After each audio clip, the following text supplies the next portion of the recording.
December 7, 1942. New Guinea skies, 11 months after Pearl Harbor. Japanese pilots shocked when they failed to outrun or outclimb the P-38 Lightning. But how did America's twin-tailed devil shatter Japan's aerial supremacy so completely? For over a year, the Mitsubishi Zero had ruled Pacific skies like an untouchable god of war. Japanese aces like Saburō Sakai believed their lightweight fighter was unbeatable, turning circles around clumsy American aircraft with deadly precision. Then came the Lightning. When Lieutenant Richard Bong's squadron first engaged Zeros over the jungle canopy, something impossible happened. The Americans didn't turn to fight. They climbed straight up, leaving stunned Japanese pilots gasping in thin air, watching twin tails disappear into blue sky. What secret weapon had American engineers unleashed? How did industrial democracy's abundance transform aerial warfare forever? The answer lies in a story of steel, speed, and the shocking mathematics of American production that would doom an empire. Before we get into the story, comment below where in the world you are watching from today. The Pacific dawn painted the sky crimson as Saburō Sakai adjusted his flight goggles and scanned the horizon from his Zero's cockpit. December 1941 had proven everything he believed about Japanese aviation's superiority. His Mitsubishi A6M Zero could outfly, outmaneuver, and outlast any fighter the Americans or British could field. The morning sun glinted off his polished canopy as he led his squadron in a hunting sweep over contested waters. Sakai's confidence was not misplaced. The Zero had shocked the world with its performance during the opening months of the Pacific War. While enemy fighters struggled to climb above 20,000 feet, his Zero could reach 33,000.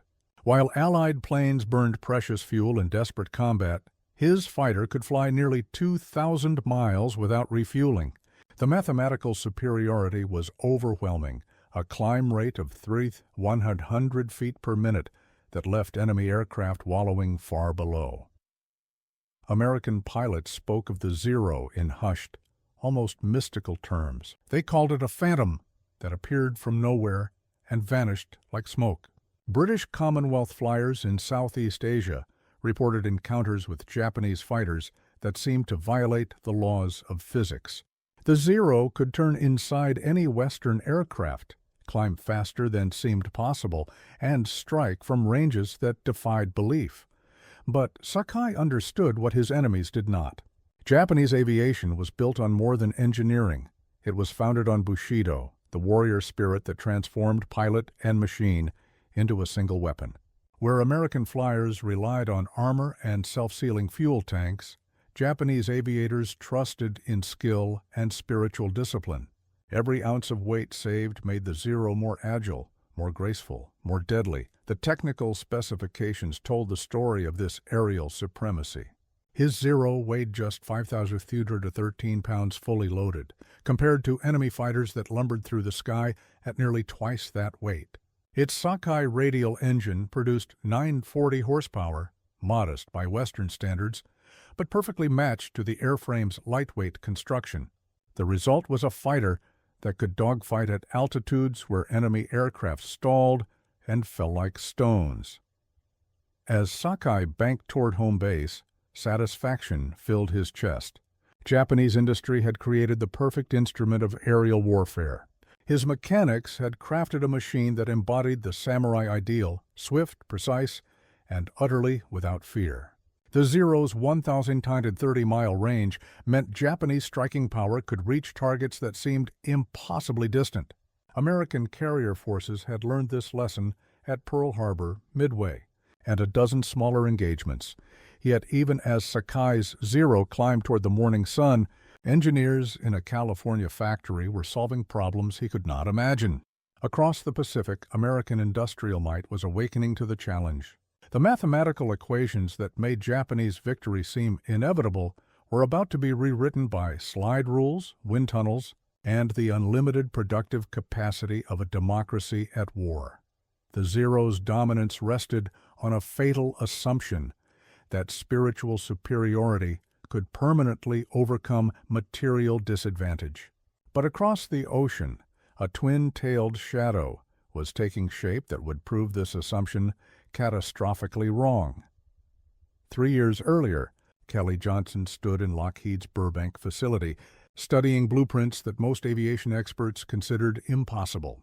The Army Air Corps had issued a specification for an interceptor that seemed to demand contradictory capabilities: the speed of a racing plane, the firepower of a bomber, and the range of a transport aircraft. Conventional wisdom suggested such performance was physically impossible. Johnson's solution violated every principle of fighter design. Instead of a single engine, his P-38 Lightning would mount 2 Allison V-1710s in streamlined nacelles. Instead of a traditional fuselage, the pilot would sit in a central pod connected to the engines by twin booms. Most radical of all, each engine would be equipped with a turbo supercharger, allowing the fighter to maintain full power at altitudes where enemy aircraft gasped for breath. The first test flights in 1939 had silenced the skeptics. Lieutenant Ben Kelsey pushed the prototype past 400 miles per hour in level flight, faster than any production fighter in the world. The twin-engine configuration that critics called ungainly proved remarkably stable and forgiving. Pilots discovered they could lose an entire engine and still outrun most single-engine fighters. Army Air Corps officers remained dubious. The P-38 was too heavy, too complex, too expensive for mass production. Fighter tactics emphasized agility and climb rate, not raw speed and altitude performance. The Lightning seemed like an engineering exercise rather than a practical weapon of war. Test pilots might praise its performance, but combat would reveal its limitations. They were wrong. The P-38 specifications read like science fiction compared to existing fighters. Top speed of 4 and 14 miles per hour at 25,000 feet. Service ceiling of 44,000 feet. Combat range of 1 to 300 miles with external fuel tanks. 2 engines providing redundancy and survivability that single-engine designs could never match. The concentrated nose armament, 450 caliber rifle, machine guns, and 120 mm cannon delivered. Devastating firepower at ranges beyond 1,000 yards. Johnson's design philosophy centered on energy management rather than traditional dogfighting. The P-38 would climb high, dive fast, and strike hard before enemy fighters could react. Turbo superchargers maintained engine power at altitudes where naturally aspirated fighters lost performance.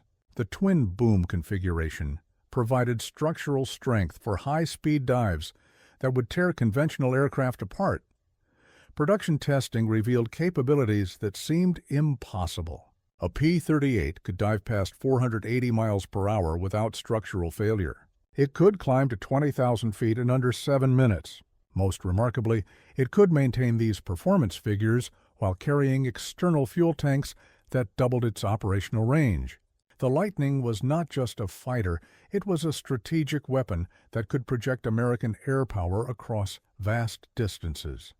By 1941, the first production P-38s were rolling off Lockheed's assembly line. Pilots transitioning from single-engine fighters initially struggled with the twin-engine configuration. The Lightning demanded different techniques, different thinking, different tactics. But those who mastered its capabilities discovered they held an instrument of aerial dominance unlike anything in aviation history. What seemed too heavy, too complex, would soon prove untouchable in the hands of American pilots who understood that the age of turning battles was ending. The future belonged to altitude, speed, and firepower. Exactly what Kelly Johnson's twin-tailed devil delivered in overwhelming abundance. Lieutenant Richard Bong tightened his parachute harness as his P-38 squadron prepared to launch from their New Guinea airstrip. December 1942 marked his first encounter with the legendary Japanese Zero, and nervous energy coursed through his veins. The morning briefing had emphasized the enemy's reputation for superior maneuverability and experienced pilots who treated aerial combat as a sacred art. Bong's P-38J.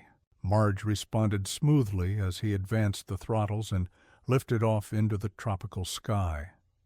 The twin Allison engines pulled his fighter upward with authority that still amazed him after months of training. Unlike the single-engine fighters he had flown before, The Lightning felt substantial, purposeful, and utterly reliable. The concentrated firepower in the nose, 450 caliber Browning machine guns plus a 20 caliber Hispano cannon gave him confidence for the coming engagement. At 25,000 feet, the American formation spotted enemy aircraft climbing to intercept. Bong counted 8 Zeros in loose formation, their pilots undoubtedly confident in their ability to outmaneuver the heavier American fighters. The Japanese aircraft appeared graceful and deadly, living up to their fearsome reputation. But as the range closed, Bong executed the tactics his instructors had drilled into every P-38 pilot. Instead of turning to engage, Bong's squadron continued climbing. The Zeros banked sharply to follow, expecting the Americans to accept their challenge to a turning battle. What happened next shocked the Japanese pilots completely. The P-38 simply outclimbed them. While the Zeros strained to maintain their ascent past 30,000 feet, the American fighters continued upward with turbocharged authority. The first Zero pilot to realize his predicament attempted to dive away from the engagement. Bong rolled his P-38 into a steep pursuit dive, quickly overtaking the fleeing enemy aircraft. The Lightning's concentrated nose armament allowed him to engage from nearly 1,200 yards, a range where the Zero's lighter guns were ineffective. His first burst struck the enemy fighter's engine, and the aircraft tumbled earthward, trailing smoke and flame. The engagement lasted less than 10 minutes, but its implications were staggering. For the first time in the Pacific War, Japanese pilots found themselves unable to climb away from American fighters. The P-38's turbo-supercharged engines maintained full power at altitudes where the Zero's naturally aspirated radial began losing performance. The mathematical advantage that had made Japanese fighters seem invincible was suddenly reversed. Bong's squadron mates reported similar successes. Lieutenant Thomas Lynch scored 2 kills using pure energy tactics, climbing above the enemy, diving to attack, then climbing away before the Zeros could respond. The Japanese pilots' attempts to force turning engagements failed completely, when the Americans simply refused to play by traditional fighter combat rules. The technical specifications explained this. Revolutionary change in aerial warfare. The P-38's service ceiling of 44,000 feet gave it a 10,000-foot advantage over the Zero. Its maximum dive speed of 480+ miles per hour allowed American pilots to escape any engagement that turned unfavorable. Most importantly, the Lightning's climb rate of 3,300 feet per minute at combat weight exceeded the Zero's performance by nearly 200 feet per minute. As Bong's formation returned to base, smoke spirals marked the graves of 6 Japanese aircraft. Not a single P-38 had been lost. The young pilot from Wisconsin realized he had witnessed the beginning of a new era in Pacific air warfare. The duel between nations had begun, but its outcome would be decided not by pilot skill alone, but by the mathematical superiority of American engineering and industrial production. The morning sun climbed higher over the Solomon Islands as a lone Zero strained desperately upward, its engine laboring at maximum power. Inside the cramped cockpit, a veteran Japanese pilot pulled back on the stick with growing desperation, watching in disbelief as a P-38 Lightning arced past him and continued climbing with effortless authority. For the first time in his combat career, escape was impossible. Saburō Sakai had experienced this humiliation repeatedly during the past 6 months.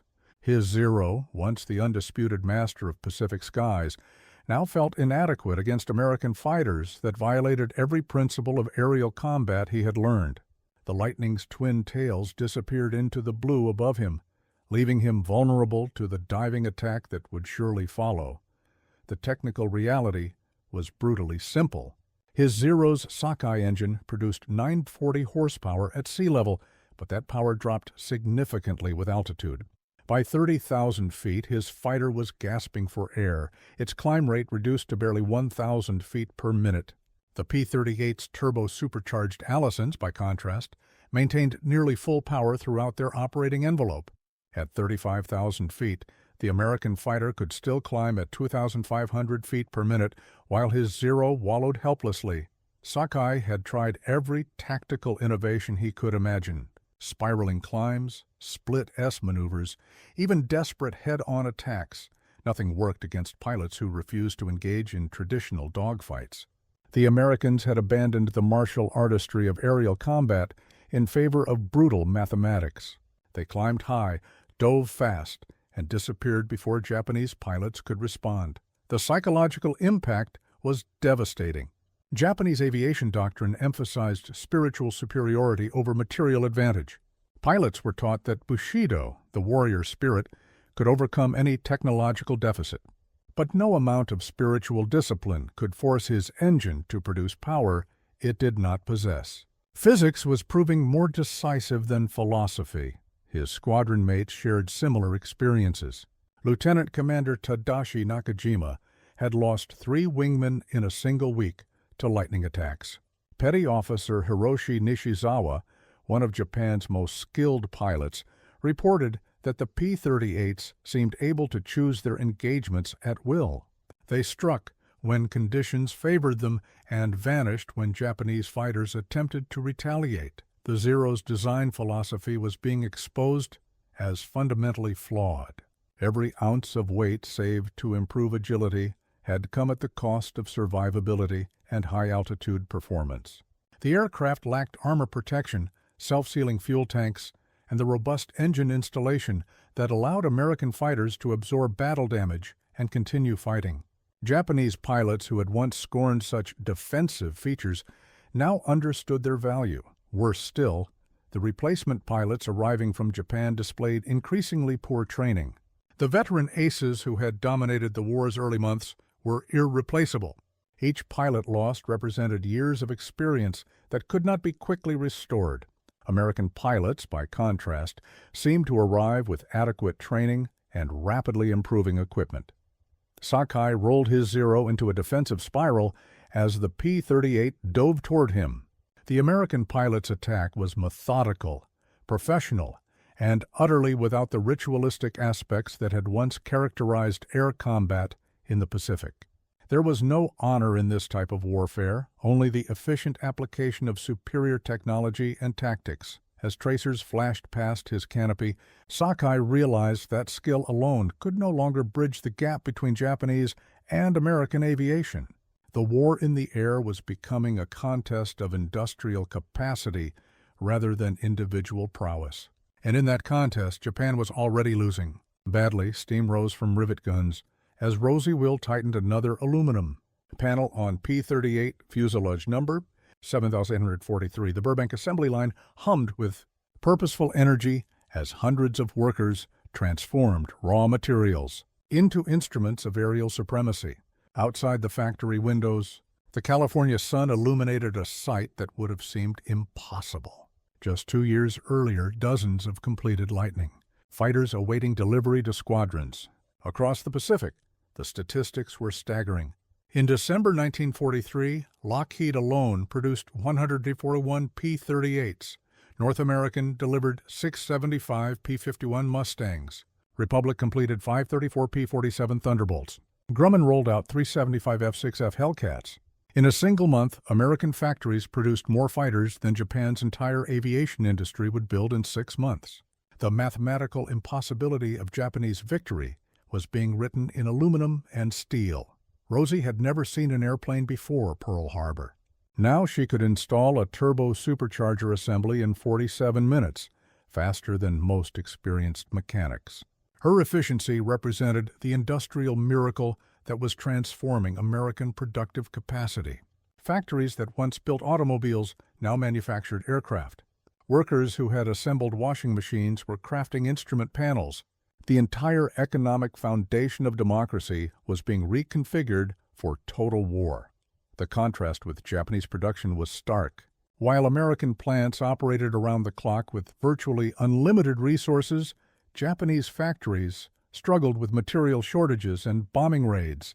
Aluminum was so scarce that Japanese engineers were designing aircraft with wooden components. Fuel was rationed to the point where pilot training had been reduced to dangerously inadequate levels. Machine tools wore out and could not be replaced. By 1943, the United States was producing 85,647 military aircraft annually compared to Japan's 16,693. But raw numbers told only part of the story. American planes incorporated technological advances that made them qualitatively superior to their predecessors. The P-38J featured improved turbo superchargers, dive recovery flaps, and increased fuel capacity. Each modification represented countless hours of engineering refinement that Japanese designers could no longer afford. The human resources disparity was equally dramatic. American flight training programs graduated 440 pilots in 1943, though those Japanese military trained fewer than 5,400. American replacement pilots arrived at squadron level with 240 hours of flight time. Japanese replacements often had less than 100 hours and minimal gunnery training. The veteran aces who had dominated early Pacific air battles were being systematically eliminated, and Japan lacked the infrastructure to replace them. Rosie's shift supervisor announced another production milestone. Their plant had just completed its 2000th P-38 Lightning.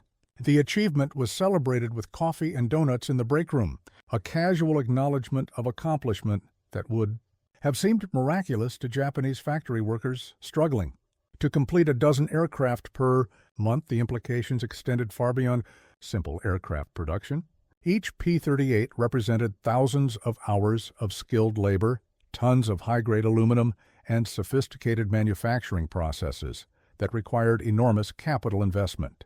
American democracy was proving that free societies could mobilize resources more effectively than totalitarian regimes. The arsenal of democracy was not just a political slogan, it was an industrial reality that was reshaping the balance of global power. As Rosie returned to her workstation, she understood that the battle in the skies was becoming a battle of factories, and in that contest, a single Detroit shift could outproduce an entire Japanese aircraft plant working at maximum capacity. Claire Chennault stood before a chalkboard covered with trajectory diagrams and performance curves, addressing a group of young P-38 pilots in the humid briefing room at their Chinese airbase. His weathered face reflected years of experience fighting Japanese aviation, first with the Flying Tigers and now as commander of the 14th Air Force. The chalk dust on his fingers bore witness to countless hours spent explaining the mathematics of aerial combat. "Gentlemen, forget everything you learned about dogfighting," Chennault began, tapping the board with his pointer. "The Zero wants to turn with you. It wants to climb with you in a slow spiral. It wants to engage in the kind of aerial ballet that Japanese pilots have been practicing since childhood. Your job is to refuse that invitation completely." The tactical revolution Chennault had predicted was finally being implemented across the Pacific. His theories about altitude, speed, and firepower were proving more decisive than traditional fighter pilot skills. The P-38 Lightning was the perfect instrument for his vision of energy fighting, using superior climb, rate, and dive speed to dictate the terms of engagement. Chennault's diagrams illustrated the mathematical foundation of American air superiority. A P-38 diving from 35,000 feet could reach 480 miles per hour before pulling out of its attack. A Zero attempting to escape such an attack could manage barely 330 miles per hour in level flight. The physics were unforgiving. Japanese pilots simply could not run away from determined lightning attacks. The strategic implications were even more significant. P-38s equipped with external fuel tanks could escort bombers on missions reaching 650 miles from their bases. This capability opened previously untouchable targets to American bombing attacks.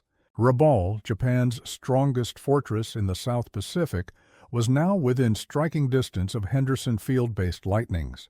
The operational range advantage was reshaping the entire Pacific campaign. Young pilots listened intently as Chennault explained the tactical applications. Climb to 25,000 feet before entering the combat area. If you see enemy fighters below you, dive to attack and climb away immediately.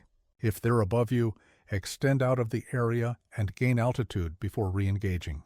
Never, under any circumstances, allow yourself to be drawn into a slow-speed turning battle. The effectiveness of these tactics was being proven daily across the Pacific theater. P-38 squadrons were achieving kill ratios exceeding 10.1 against experienced Japanese pilots. More importantly, Lightning losses were so low that American pilot experience was accumulating, while Japanese expertise was being systematically eliminated. The veteran aces who had terrorized Allied air forces during 1941 and 1942 were disappearing from combat, replaced by inadequately trained replacements. Chennault's strategic vision extended beyond individual air battles.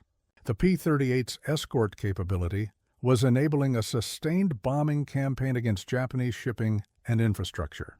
Every cargo vessel sunk, every airfield destroyed, every fuel depot eliminated contributed to the slow strangulation of Japanese military capability.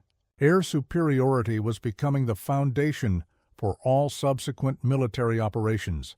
The technical specifications supported every aspect of Chennault's doctrine. P-38 service ceiling, 44,000 feet. Zero service ceiling, 33,000 feet. Lightning dive speed, 480 plus Empire's zero maximum level. Speed, 331 knots. These numbers represented the mathematical certainty of American victory in any engagement conducted according to energy fighting principles. As chalk dust settled on the briefing room floor, Chennault's theory was being transformed into America's dominant air doctrine. The skies themselves were being reshaped by American thinking, industrial capacity, and the recognition that technological superiority could systematically overcome martial tradition. The morning mist clung to the jungle. Canopy as villagers in Papua New Guinea's remote highlands heard the familiar rumble of approaching aircraft engines.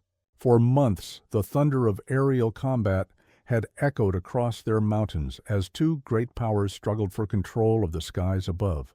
But elderly village chief Kila could sense that something fundamental had changed in the character of these battles. 6 months earlier, the air battles had been desperate affairs. American aircraft, when they appeared at all, seemed clumsy and vulnerable compared to the graceful Japanese fighters that dominated the morning sky. The Zeros moved like dancing spirits, turning and climbing with supernatural agility. Allied planes fell from the sky trailing smoke and flame, their pilots parachuting into hostile jungle or shark-infested waters. Now the dynamics had reversed completely. Chief Kila watched through the forest canopy as twin-tailed American fighters climbed effortlessly above struggling Japanese aircraft.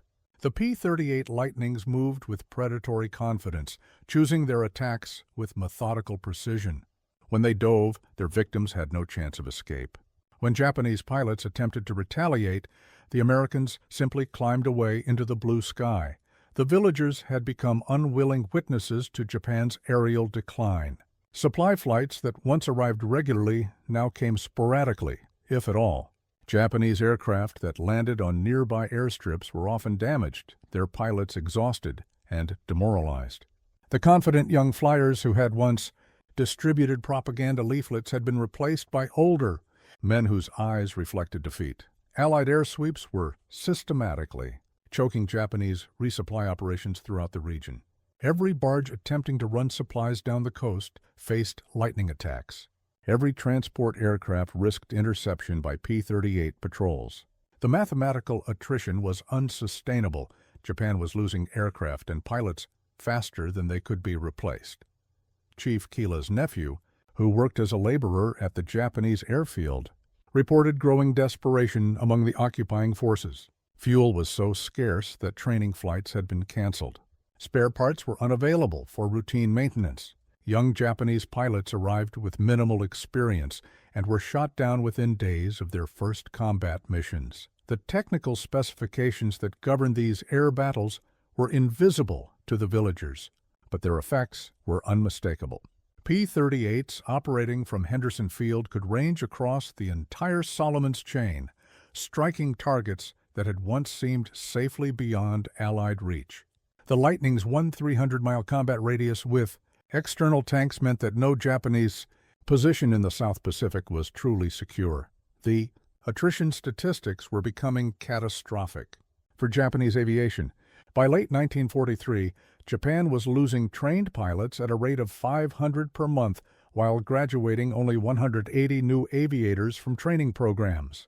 The veteran aces who had provided squadron leadership were disappearing, replaced by inexperienced flyers who lacked the skills to survive against increasingly professional American opposition. From his jungle vantage point, Chief Keela observed a P-38 formation returning from a successful mission. The twin-tailed fighters flew in perfect formation, their pilots confident and unhurried. Below them, smoke rose from a Japanese supply convoy that would never reach its destination. The message was clear. American air power had achieved the systematic dominance that would determine the war's outcome. Each aerial clash drained Japan of strength it could never regain. The mathematical progression was inexorable, written in the wreckage of aircraft that littered the jungle floor around the village. The thunder overhead was becoming the sound of an empire's slow collapse.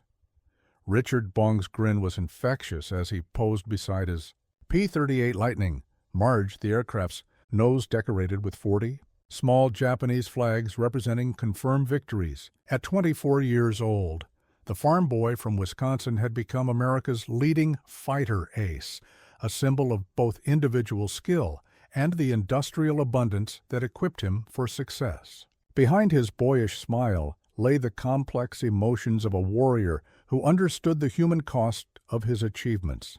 The statistics of Bong's success were remarkable, by any measure. 40 confirmed aerial victories in less than 2 years of combat, an average of 1 kill for every 36 hours of combat flying time, a survival rate that defied the actuarial calculations applied to fighter pilots in the Pacific Theater. But Bong understood that his personal triumph reflected broader American advantages that made such achievements possible. Telling and preparing this story took us a lot of time, so if you are enjoying it, subscribe to our channel. It means a lot to us. Now back to the story. His P-38J represented the pinnacle of American fighter technology. Twin-turbo supercharged engines providing 1,425 horsepower each. Concentrated nose armament delivering devastating firepower at ranges exceeding 1,000 yards. Combat radius of 1,300 miles with external fuel tanks. Service ceiling of 44,000 feet. The technical specifications read like a wish list of capabilities that Japanese designers could no longer hope to match. More importantly, Bong's training represented resources that Japan could no longer afford to invest. 300 hours of flight instruction before deployment. Extensive gunnery practice with unlimited ammunition. Combat training that emphasized survival and tactical flexibility. American replacement pilots arrived at squadron level with preparation that far exceeded what Japanese trainees received. The contrast with enemy pilots was stark and growing worse. Recent encounters had involved Japanese aviators with less than 100 hours total flight time. Their gunnery was poor, their tactical awareness limited, their aircraft maintenance inadequate. The veteran aces who had dominated Pacific air battles during 1941 and 1942 were gone, irreplaceable casualties of a war that Japan could no longer afford to fight. Bong's victories had come to symbolize more than individual prowess. Each confirmed kill represented the systematic application of American industrial and training advantages. His P-38 was one of over 10,000 Lightnings produced during the war. His ammunition was unlimited. His fuel was abundant. His maintenance was professional. Japanese pilots faced shortages in every category, yet success brought its own psychological burden. Bong struggled with the celebrity status that his achievements had generated. Publicity tours and war bond rallies seemed disconnected from the grim reality of aerial combat. Each victory celebration reminded him of enemy pilots who would never return home to their families. The mathematics of war were inexorable, but they did not diminish the human cost of victory. The strategic implications of Bong's success extended far beyond individual combat records. His 40 victories represented more than 10% of all Japanese aircraft destroyed over his operational area during a 6-month period. The systematic elimination of experienced enemy pilots was accelerating the collapse of Japanese air power throughout the Pacific. Squadron commanders recognized that Bong's example was creating a new generation of American fighter pilots who combined technical proficiency with tactical innovation. His methods were being incorporated into training, programs that would produce hundreds of competent pilots capable of maintaining air superiority over any remaining Japanese opposition. As Bong prepared for another combat mission, his personal triumph mirrored a nation's unstoppable climb toward victory. The farm boy from Wisconsin had become the embodiment of American democracy's ability to transform ordinary citizens into extraordinary warriors through superior training, equipment, and industrial support. The twin Allison engines of 16 P-38 Lightnings maintained perfect synchronization as they skimmed the jungle canopy at 200 feet, their pilots navigating by dead reckoning toward the most audacious interception mission of the Pacific. War Operation Vengeance would prove that American air power could reach across vast distances to eliminate specific enemy leaders with surgical precision. Admiral Isoroku Yamamoto, architect of the Pearl Harbor attack, was flying from Rabaul to Bougainville on a morale-boosting inspection tour. American codebreakers had intercepted his flight plan, providing exact timing and route information. The mission, to eliminate Japan's most capable naval strategist, would require a 1,000-mile round trip over hostile territory, a feat possible only with the P-38's extraordinary range major. John Mitchell led the formation with mathematical precision. External fuel tanks extended the Lightning's combat radius to 650 miles, barely sufficient for the interception mission. Navigation had to be perfect. Any deviation would leave the American fighters without fuel for the return journey. The technical demands were staggering, but the P-38 was the only Allied fighter capable of executing such an ambitious operation. Lieutenant Rex Barber checked his instrument panel as the formation climbed to intercept altitude. His P-38's concentrated nose armament, 450 caliber machine guns and one 20mm cannon, provided devastating firepower at the ranges where this engagement would be decided. The Lightning's structural strength would allow high-speed diving attacks that would have torn lesser aircraft apart. At precisely 9:34 a.m. on April 18, 1943, the American fighters spotted two Mitsubishi G4M Betty bombers escorted by 6 Zero fighters approaching Bougainville. Yamamoto was aboard the lead bomber, unaware that his coded communications had been compromised and his flight intercepted. The mathematical precision of American intelligence gathering was about to be demonstrated with lethal effectiveness. The engagement lasted less than 3 minutes. Barber's P-38 dove on the lead bomber, his concentrated firepower shredding the aircraft's starboard engine and wing. The Betty rolled inverted and crashed into the jungle canopy below. Lieutenant Thomas Lanphier attacked the second bomber, which also fell under the Lightning's overwhelming firepower. The Zero escorts, caught completely by surprise, were unable to prevent the assassination of Japan's most important naval commander. The strategic implications were staggering. Yamamoto's death deprived Japan of its most competent military strategist at a critical moment in the Pacific campaign. More importantly, the mission demonstrated that American air power could strike specific targets anywhere within the Pacific theater. No Japanese leader was safe from the reach of properly planned and executed Lightning operations. The technical achievement was equally significant. The 1,000-mile mission required fuel management that pushed the P-38's capabilities to their absolute limits. Several aircraft landed with less than 5 minutes of fuel remaining. But the mission's success proved that American engineering had created a strategic weapon capable of global operations, Japanese. Reaction to Yamamoto's death revealed the psychological impact of the assassination. Military censors initially suppressed news of the admiral's death, recognizing that the loss would devastate morale throughout the combined fleet. When the news was finally announced, it confirmed what many Japanese officers already suspected. American capabilities had grown beyond anything their own forces could match. The wreckage of Yamamoto's bomber, smoking in the Bougainville jungle, provided physical evidence of America's global reach and technical superiority. A single mission had proved what American commanders already knew. With sufficient range, firepower, and precision, democracy's air power could eliminate any target, anywhere in the Pacific theater. War Department charts covered the walls of the Pentagon briefing room like mathematical prophecies of inevitable victory. Colonel Harold George traced production curves that resembled mountain ranges, each peak representing monthly aircraft output that would have seemed impossible just 3 years earlier. The cold statistics told a story of industrial dominance so complete that Japanese defeat was becoming a mathematical certainty. The numbers were staggering beyond comprehension. In January 1944, American factories delivered 8,067 fighter aircraft to military forces. Japanese industry, struggling with material shortages and bombing damage, produced 1,147 fighters during the same period. A single month of American production exceeded Japan's capability for an entire quarter. The exponential gap was growing wider every day, but raw production numbers told only part of the story.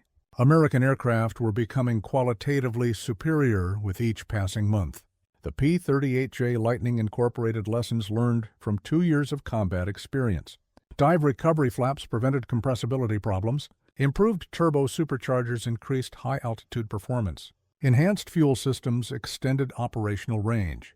Japanese aircraft, by contrast, were being simplified to accommodate material shortages and unskilled labor. The human resources disparity was equally dramatic.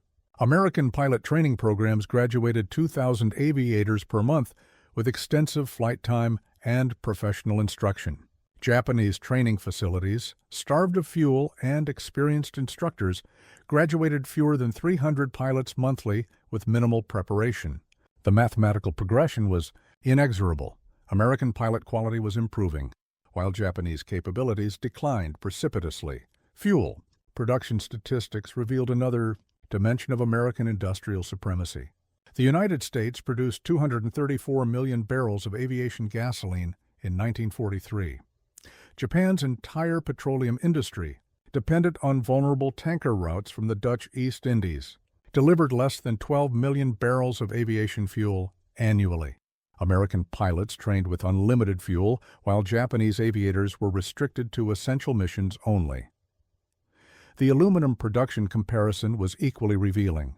American smelters delivered 920,000 tons of aircraft-grade aluminum in 1943. Japanese industry, lacking adequate electrical power and bauxite supplies, produced 74,000 tons of aluminum during the same period. American aircraft could incorporate armor protection and structural redundancy that Japanese designers could no longer afford. Machine tool production provided another measure of industrial capacity. American factories operated 1.2 million machine tools dedicated to aircraft production. Japanese industry possessed fewer than 80,000 machine tools total, many of which were wearing out and could not be replaced. The foundation of manufacturing capability heavily favored American productivity. Even more remarkable was the acceleration of American production capability. Monthly fighter output had increased 400% since Pearl Harbor and continued climbing. Japanese production, constrained by raw material shortages and strategic bombing, was actually declining from peak levels achieved in 1942. The industrial curves were diverging toward an outcome that no amount of Japanese skill or determination could alter. The strategic implications extended far beyond aircraft production. American industrial capacity was generating overwhelming superiority in every category of military equipment. Ships, tanks, artillery, communications equipment, radar systems, the arsenal of democracy was outproducing the Axis powers in virtually every measurable category. Colonel George's briefing concluded with a simple observation that captured the mathematical reality of global warfare. Gentlemen, we are not just winning this war. We are demonstrating that free societies can mobilize resources more effectively than totalitarian regimes. The tide of numbers is drowning any possibility of Axis victory. The war's ending was now written in steel and numbers that no enemy could hope to match the empty bunks in the Japanese naval air. Service barracks at Rabaul told a story of irreplaceable losses that no amount of patriotic fervor could restore. Where 60 experienced pilots had once slept, now only 12 remained.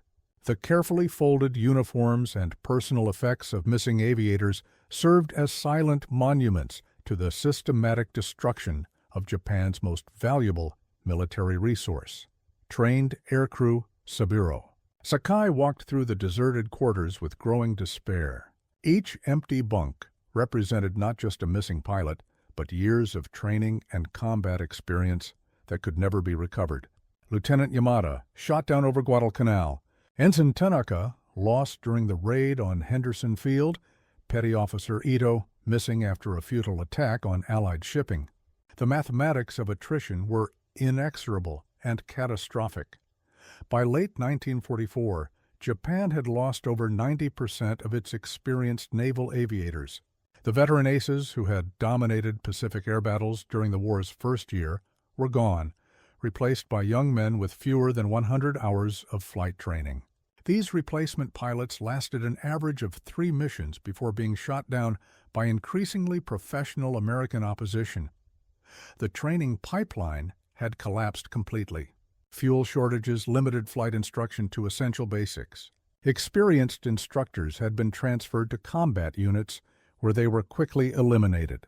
Aircraft assigned to training roles were being diverted to hopeless defensive missions.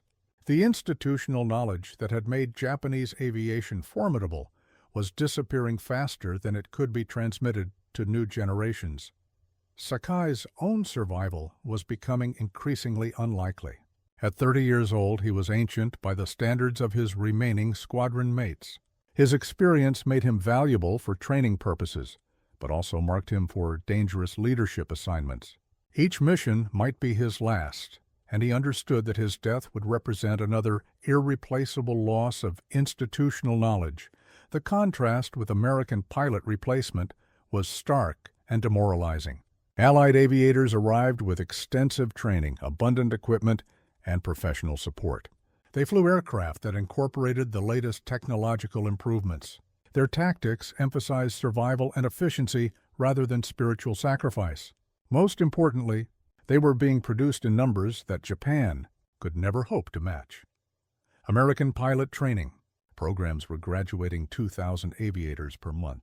Compared to Japan's 180, the mathematical disparity was becoming so severe that Japanese commanders were considering kamikaze attacks, missions that would eliminate their own pilots faster than conventional combat operations. The desperation implicit in such tactics revealed how completely Japan's aerial capabilities had collapsed. Equipment shortages compounded the human resource crisis. Aircraft assigned to his squadron lacked spare parts for routine maintenance. Fuel was so scarce that training flights had been canceled indefinitely. Ammunition was rationed to the point where gunnery practice was impossible. Japanese pilots were being sent into combat with equipment that would have been considered inadequate 2 years earlier. The psychological impact on surviving pilots was devastating. Men who had once considered themselves invincible now understood that they were fighting a hopeless battle against overwhelming material superiority. Morale collapsed as the mathematical certainty of defeat became impossible to ignore. As Sakai prepared for what might be his final mission, he reflected on the transformation of the Pacific Air War. Superior skill and spiritual dedication had proven insufficient against industrial abundance and systematic training. Once proud warriors now fought against the inevitable, their bravery serving only to delay an outcome that mathematics had already determined. The empty barracks would soon be completely silent. Another monument to an empire that had challenged democracy's productive capacity and discovered the fatal cost of that miscalculation. Sunlight streamed through the Smithsonian Museum's windows, illuminating the restored P-38 Lightning that gleamed like a silver monument to American industrial triumph. Veterans gathered around the twin-tailed fighter for their annual reunion, many seeing the aircraft for the first time since the war ended nearly 8 decades earlier. The Lightning's polished aluminum skin reflected not just light, but the memories of men who had flown these machines to victory across the Pacific. Richard Bong, Jr., son of America's leading ace, listened as elderly pilots shared stories with younger visitors. Their voices carried the authority of men who had witnessed history's greatest demonstration of industrial democracy's military potential. Each veteran represented not just individual heroism, but participation in a collective achievement that had reshaped global power forever. The P-38's technical specifications, displayed on museum placards, told the story of American engineering excellence. Maximum speed 4.1 feet, service ceiling 44,000 feet, combat range 300 miles. Armament 4 50 caliber machine guns plus 1 20mm cannon. These numbers represented capabilities that had seemed impossible when Kelly Johnson first sketched his twin-boom design in 1939. But the Lightning's true significance extended far beyond individual performance figures. The aircraft embodied America's ability to transform industrial capacity into strategic advantage with unprecedented speed and efficiency. Over 10 to 37 P-38s were produced during the war, the only U.S. fighter in continuous production from Pearl Harbor to VJ Day. Each aircraft represented the culmination of democratic society's mobilization for total war. Former P-38 pilot Colonel James Patterson, now 96 years old, explained the Lightning's role in opening pathways for subsequent Allied operations. "We cleared the skies so the bombers could get through. The bombers cleared the way for the invasion fleets. Every mission was part of a larger strategy that would have been impossible without air superiority. The escort missions had been particularly significant. P-38s enabled bombing campaigns that reached deep into Japanese-held territory, striking industrial targets that crippled enemy war production. The Lightning's range advantage had transformed strategic bombing from a theoretical concept into a practical weapon that systematically dismantled Japan's ability to continue fighting. Visitors examined the museum's display of wartime production statistics with amazement. Single American factories had outproduced entire enemy nations. Monthly U.S. aircraft deliveries exceeded annual Axis production. The mathematical advantage had been so overwhelming that victory became a question of time rather than uncertainty. The Lightning's concentrated nose armament drew particular attention from younger visitors. Unlike wing-mounted guns that created convergence problems, the P-38's firepower was focused through a single point that delivered devastating accuracy at extended ranges. This innovation represented the kind of technical refinement that gave American aircraft systematic advantages over enemy designs. Museum docents explained how the P-38's twin-engine configuration had provided redundancy and survivability that single-engine fighters could not match. Pilots could lose an entire engine and still return to base, a capability that saved countless lives throughout the Pacific campaign. The design philosophy emphasized pilot survival and aircraft recovery rather than maximum performance alone. As the veterans prepared to leave, they paused for a final photograph beside the Lightning's twin tails. Their faces reflected the complex emotions of men who had participated in democracy's greatest military triumph. They had witnessed the transformation of American industrial capacity into global air superiority, proving that free societies could outproduce and outfight totalitarian regimes when properly motivated.